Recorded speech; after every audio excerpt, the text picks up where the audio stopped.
Welcome to my channel, my name is Little Boy and I'm here today to share with you 5 ways to achieve a cinematic look using slow motion on Final Cut Pro.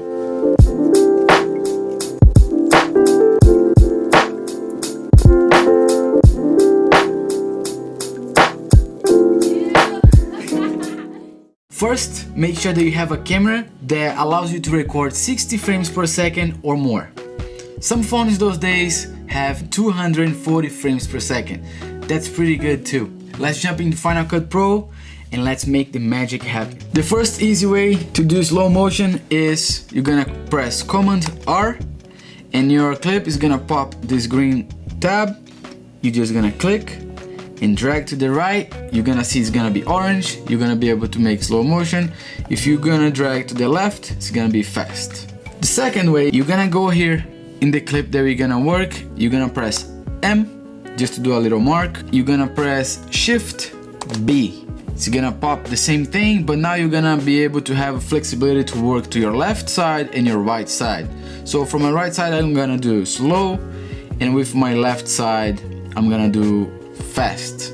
You're able to do speed ramps and all these crazy things. The third way, select the clip and click on choose clip retiming options, and you're gonna have the options right here: slow 50%, fast, whatever you want, or normal. Okay, fourth option, you're gonna click again and you're gonna go down and you're gonna see automatic speed.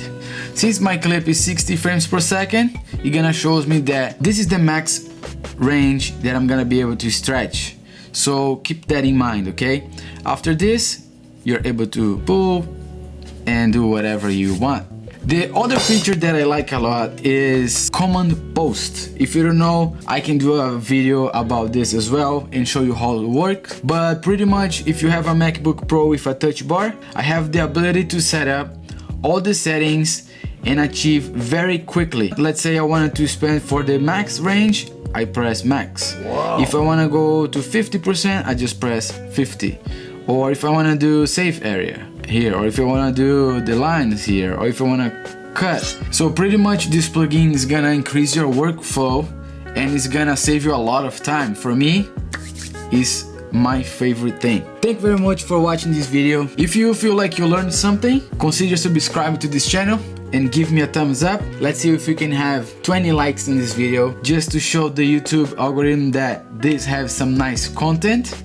And if you'd like to learn and keep sure to subscribe fast on your videos and editing skills, make sure to subscribe, and I'll see you on the next video.